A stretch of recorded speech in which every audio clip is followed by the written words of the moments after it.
Alright, so I'm doing another video, part of my religious series.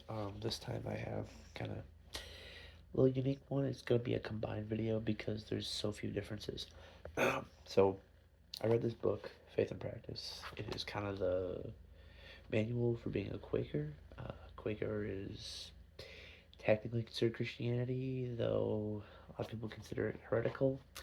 It has Judeo-Christian origins. It definitely places importance in the Bible, but other than that, I don't know if I'd really call it Christian. So I'm going to start by ranking the book, and I'm going to go into Quakerism as a whole because I feel like there's not that much difference. So, um, this book is for the Baltimore Yearly Meeting. Every meeting's a little different. It gives an overview into positions of Quakers, a little bit of history, beliefs, practices, their weddings, marriages, funerals. Weddings and marriages, the same thing, I guess. I'm used to a lot of their beliefs. I think this book is, with appendices, is like 120 pages, really good, really succinct. I'd give it, I mean, writing the book's just dumb. I'd give it like maybe an 8 or 9. It just does what it's supposed to. I found no flaws in it. I think the ranking that's irrelevant. Anyways, I read that book, and then I'm not quite done, but I have this other book, which is not like an official book. It's just like lessons based on their stuff, as well as some research online, and a couple hours on Wikipedia. So I'm not acting like a master, but I do know some basic stuff. So, from my understanding, Quakerism, or Religious Society of Friends, I guess is what they'd be called. They have a pretty rich history, a lot of cool stuff. And out of, well, the time I'm posting this or making this video, I've done two other videos in my series so far. So out of those, this is object. The word objective is bad. Well, it is objectively my favorite. Not even close. It is for sure my favorite so far. So kind of a little bit of background is starting in the 1600s. They weren't originally called Quakers. It was supposed to be an insult that kind of wore on their sleeve. It was based by this. It was based by a man. I cannot remember his name.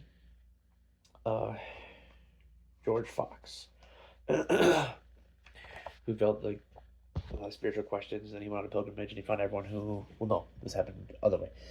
He had a lot of questions. People couldn't really answer him in a good way, and they were supposed to be superiors of the spiritual path. He felt lame about it, so he went on a whole pilgrimage and kind of had some stuff happen. And he claimed he had some sort of divine revelation type thing. Not the weirdest one I've heard. So, that's your history. Roughly, they also have some more history with buying land and some other stuff we'll get to in a second. What do Quakers believe? They believe in Christ, particularly Jesus. They do think the Bible is very important, but it varies in importance between what meeting you're going to and over the years, even though it's not the same level of Christianity. The biggest thing they believe is inward experience, divine spark in all of us, like the Holy Spirit. That's their big thing. So that's the most important part for them is your personal experience, your individual experience. Now, what do Quakers look like modern day? Modern day Quakers are extremely inclusive of people with mental and physical disabilities, all colors, all ages, and sexuality. They're all allowed and accepted with open arms. So that's where they kind of differentiate from a lot of Christian stuff is they don't have a lot of that like intense dogma or intense like read this verse, read this verse. They mainly read for the Spirit of Jesus, and they believe it takes different forms. So very interesting. I very much like that. They are obviously not obviously, but I guess I suppose I would say obvious if you know anything about Jesus. Their big belief is nonviolence and peace. They also believe in reform. They try to help people.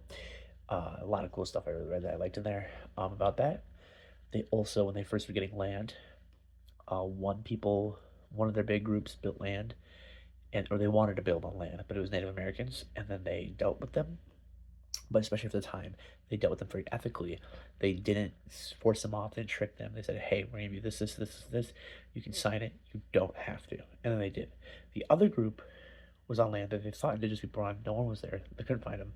So they set up a fund to side in case they found them or their descendants to pay them. That's how much they meant or how important integrity was to them. Now, I'm not saying their saints are perfect, but they definitely had some good values. They were extremely against slavery, and there was a big thing when slavery was a thing. They're like, hey, anyone who owns slaves, get rid of your slaves or get out of the friendship. We don't believe in owning another human being. Um, it wasn't instantaneously after the foundation that happened, but it still was pretty early. Shouldn't have taken that long, but so they're very adamant against that. And so, modern day and age, they have a lot of that openness. They also are very important on believing that everyone has a spark within them, even bad people. So, any sort of offenders, whether it's violent, sexual, that sort of thing, they really help support rehabilitation. They are very big on public education and a lot of other things. So, I'm going to finish up by talking about their values, and then I'm going to talk about what a meeting looks like. So yeah, back to the values. They do believe in public education. They do have their own schools and marriages and events. They do believe in equality for everyone, and people who don't want to practice. They do believe in that Holy Spirit, that the bit of Jesus is everyone, and that Jesus that's how you're supposed to act. They also are firm believers of science. They think science and religion can communicate. They don't reject science in favor of dogmas. Um, they think all sorts of different things as far as sexuality and, like I said, race and disabilities are different ways of being. They think in sexuality in particular, there's different ways of expressing yourself, and that's okay as long as it's like consensual and stuff. And they have a lot of good stuff as far as there's a lot of good passages I read about inter science and religion, this dialogue and like kind of coexistences with other stuff. They also do have religious tolerance. They're not like my way or the highway. Um, and they do believe in a lot of religious education too, Bible reading, Holy Spirit, stuff like that. And then they also believe in simplicity. So simple, upright, ethical. So, for example, not like extravagant stuff or overconsumption. They believe in a lot of social responsibilities, economical stuff, being a good neighbor, basic biblical stuff, but truly living up to it to the T. They do not allow you to take an oath or swear because to them, which when you think about it, logically kind of makes sense. They don't believe you should take an oath because if you take an oath, it basically saying, "Hey, I'm going to tell the truth," but that basically implies every other time you're not. So to them, they're like, "We're always going to tell the truth. We don't need to take oaths," which legally is a little, but I understand where they're coming from. Let's move on to meetings and kind of how they work. So meetings, there's monthly, quarterly, yearly, technically half yearly, but that's all thing. So it's almost like, for example, this is the Baltimore yearly meeting. They kind of are the big group. There's a couple half-year meetings around them, and then there's quarterly, and there's quite a few niche, more um, monthly meetings. They kind of all congregate and work together, and it's kind of like a hierarchy. How meetings work is they're all different. There's business meetings and other kinds of meetings, but they keep track of minutes. They are very into documenting stuff like birth, death, a lot of other documents. But meetings can have children, can have anyone in them. Typically involve a lot of joint in prayer. They can be a lot of discussion and support, but a lot of it is silence. It's hard to pin down because every meeting is different. It's not like it's kind of like saying what happens at a regular traditional, let's just say, Catholic church service, not Easter or anything special. You would say, well, they go in here, they do this, but then everything's unique based on the order they do it, how long it lasts, what passage is being preached, right? So here, they don't really use the Bible. They don't really preach. There's no ministry. They're very not into that. They think that you just need a direct relationship with God. There doesn't need to be anything else, which is really nice because, a lot of times they believe it gets corrupted. I think most of the time it does, where like, I don't need X, Y, Z, D, all the way up to the Pope to communicate with God. I can just do it myself, and that's that personal relationship connection. I think is really cool. But they do value science a lot, and just in general too. Helps you they think hear your inner spark and hear your divine voice talk. In meetings though, they can offer support, talk, share stories, but also typically just the prayer, worship, and the silence. Um, there within a meeting is typically a clerk, recording clerk, treasurer, and just a recorder. So the clerk is like kind of in charge, um, but like not like in a way like abuse power or anything like that. Well, it sounds dumb. not in the way to abuse power. Like technically, no one's supposed to abuse power in any power position, like of any government. But where is? Did I mess this up? Where is? Here we go. Yeah, there's the clerk, the recording clerk, the treasurer, the recorder. Oh, I did have it right. Okay, wow. Should have doubted myself. Yeah, but so the clerk is just kind of there for business meetings, deliberations, and then carrying out the meeting's instructions. So yeah, it's kind of like the head honcho, but not really. They don't really have like a lot of value in that. The recording clerk though records the minutes, the decisions made, and he also is responsible for preparation of final copy of minutes, and then I consider them a monthly record. So the minutes is kind of like a documentation of what happens in the meetings. So they're very, like I said, important to them on documenting, keeping things just. That kind of helps remove corruption. The recording clerk is just, it's not the clerk's more important, but they just have different jobs again. So you don't have one guy, hey, I'm the pastor of the boat, I'm the bishop or whatever. He's not in charge of everything. It's just like a whole system. Treasurer kind of keeps tracks, records, and decides with the funds. So that's enough of a power. And then the recorder just records like important dates and stuff and just keeps that kind of his responsibility, his or her, whether it's births, deaths, marriages, and other stuff. So, lastly, they do have some interesting stuff with like weddings and deaths, but those are all typically tied into meetings. Marriages is the one thing, if I'm pretty unique, they'll kind of almost ask them certain questions and make sure they're a good partnership and they believe in a partnership, not a man above a woman or vice versa. They also will kind of talk and then people will kind of almost get back to them and say, yeah, I think you guys are ready. And they can get married. Now, they can't not get married without permission. Sometimes they'll say, wait a little bit. And even then, they can get married outside of the Quaker tradition of faith. Just have a Quaker wedding with the Quaker congregation in the meeting, which sounds a little weird at first. And I kind of, that's one of the few things I was like, but it does make sense because technically, like anything else that was put with good intention and good, in good faith, they do talk about like they'll ask them questions to figure stuff out. So if they seem to be having some tension or stuff, they'll say take a little break or wait a little bit. And most times when it does happen, they said that it was within a month or so. They'd say, okay, you're ready for marriage. Um, like I said, there's lots of men and women in congregation and in places of power. I'd say there's not really a lot of power within the Quaker faith because or the Quaker society, religious society, friends, whatever you want to call it, because they don't really, they can't believe in that full ministry because they believe it's just a waste of resources and can lead to corruption as well as they believe the direct communication with God. So meetings have multiple different purposes, and these guys are more almost like political offices than religious offices, which I've never seen before. And that almost is a great example because they just kind of keep things running smoothly and try to keep track of different things. And because there will always be squabbles and debates, sometimes even beef within meetings, and they're very about resolving that peacefully, fairly taking time and keeping track of the minutes. um, that being said, I kind of already touched on this, but there's the monthly meetings, quarterly, half year, which half year again is kind of like half year meetings are like the 50 cent coin or the purple stud in Star Wars or like Lego games, like or like a platinum in D&D. You don't really use it; it's just kind of doing its own thing. It kind of is there.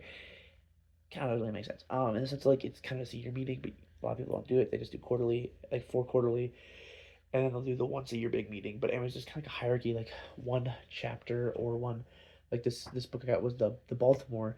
They have this big yearly meeting, and there's like smaller. So it's almost like that's like the how power works, kind of power. But again, there's a lot of individualism. And then like the place you have the most contact with is your monthly meeting. You're seeing them 12 times a year versus four or one. Now, obviously, the other meetings have more people. You have to travel further. You might be there longer, but they do have a hierarchy of meetings. But in general, that's the way of communicating faith. You don't believe in all these different dates or churches, in the sense of like special days. Um, and another thing to note is they call things first day and second day. They have their own calendar, which is a little unique, but they said it's to avoid paganism and other info. Um, they do believe, though, like I said, in a lot of tolerance, and they have a lot of, not a lot of, they just have acceptance for people who are gay, straight, LGBT, anything. They really want to accommodate people who are old and not see them as there's the peripheral of society. They are, that you dignify them. They want to dignify people who've committed crimes. They want to dignify people with mental and physical, and they actually acknowledge mental illness and disabilities multiple times in the book. I think only two or three, but more than anything. So far, kind of my closing thoughts. So many parts of this made me feel warm and good. Um, the two I've read so far besides this, which is what I'm kind of comparing it to, so bear with me. And obviously, bear with, bear with. PSSS, right? PS and then PSS. I just confuse everything. Just ignore everything I said. A note on top of a note. I have obviously read a lot of religious stuff, a lot of just philosophy in general. I just haven't necessarily read some books front to back. Some of those books, like the Bible, are hard to read front to back. I did read the Bible front to back when I was younger, but that was years ago. So I'm saying is I do have more knowledge than just that. But back down what I'm saying, with the Vedas and the Quran had one or two parts where I felt good, a couple kind of cool parts, and the rest were just meh or just anxiety inducing. The Vedas had a couple anxiety inducing ones, and maybe like one or two moments I thought was cool, but never actually like, well comforted. What I mean by that is like where I agree with her, it feels awesome. Like, whoa, yeah, I mean, it's like good feeling. And I'm not going to put it. This had a lot of that where I'm like, I agree with this. This is nonviolence. This is peaceful. This is also, I love any religion that, has acceptance of others. I hate that, like, my way, you're all wrong.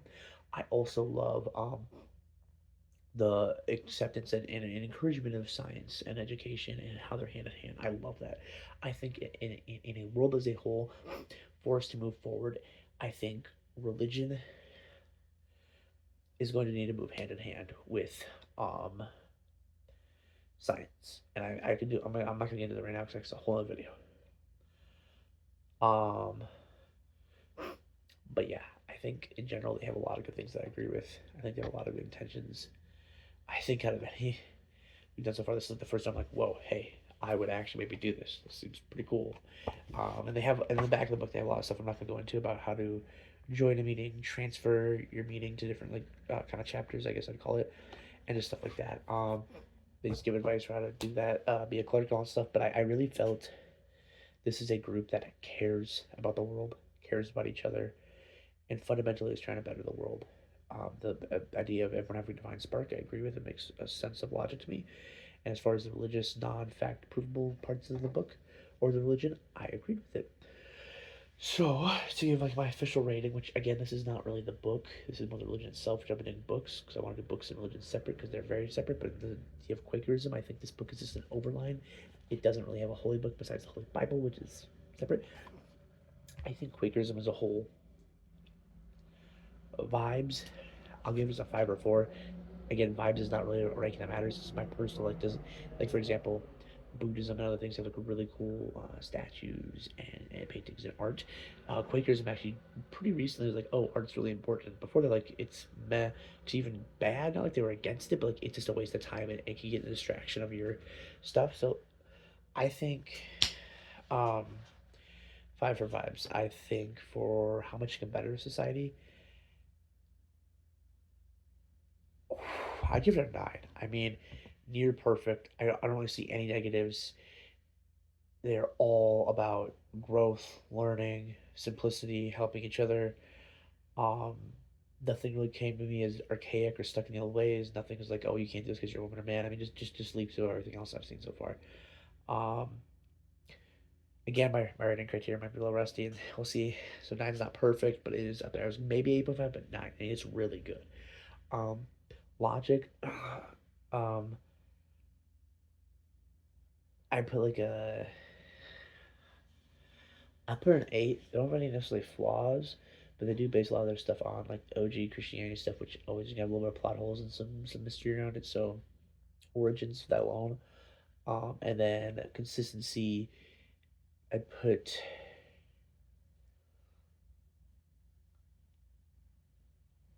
I don't think they really ever contradict themselves as far as what I read. Again, they're not asserting crazy things, talk about afterlife or anything like that. So I would almost give them a 10. So again, I reserve to change my scores. I'm not taking so much time thinking of this, so either score could be one or so. The other, it could be one higher, one lower. But my final score is what I just said: 27 out of 30, which is a 90% flat. Best score I've given by far. The first non-failing grade I've given so far, and I stand by that. I think one of the things they do well is they don't have a lot of like creation myths and this and dogma and a lot of like afterlife and cosmology and stuff like that and eschatology.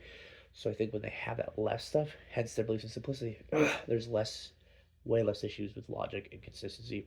as far as they're falling apart because they're not asserting as much. Um, it's not it's not perfect by any means, but I really don't think they contradict themselves at all. I really think it's pretty logical. Everything in there, I'm like, yeah, that makes sense. I don't get cult vibes. I don't get what are you talking about vibes. And then as far as like I said, self improvement and improvement of the world, I think it's good. I think also the question I've been asking a lot with the religion itself in the books, do I think it's been an objective plus? This is easy, yes. I think Quakers as a whole have helped the world grow. They have not resisted science. They have not resisted change. They have maybe been a little, I don't think they've been slow, but they might have had issues, but they've adapted quickly. I think the only issue might be suffer from is it being too liberal and too loose that sometimes maybe struggles to hold people together. Um, but I think it's all about very good stuff, very agreeable stuff. Oh, excuse me. I think it's definitely helped the world. I'm sure, obviously, with anything harms come with it, but I think objectively, 2 to 3 times, if not four, or maybe more, good things have come from it. If I had to guess, say about three. So I'm gonna kind of wrap the video here because I like to. Yeah, this is very. I'm very impressed. I had no idea what Quakers were coming in. To me, um, I'd heard like some of those more weird things like Quaker, Shaker. I think even Waldenite. And like, oh, it's the same thing for Christianity. And then I heard same way Mormon and Jehovah Witness, which I'm gonna get to eventually. I thought they're the same thing. Like I didn't know there's any differences. I'm kind of starting to learn that. Now I haven't done any deep dives in those yet, so we'll get to that. But that is kind of what I learned here. I was completely blind to Quakers. I had never met one, never anything.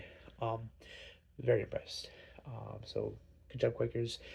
Again, this video is just for fun, personal journal, and education everyone wants to watch. Um, no religion or belief system is disrespect on this channel in the sense of every belief I respect and is valid.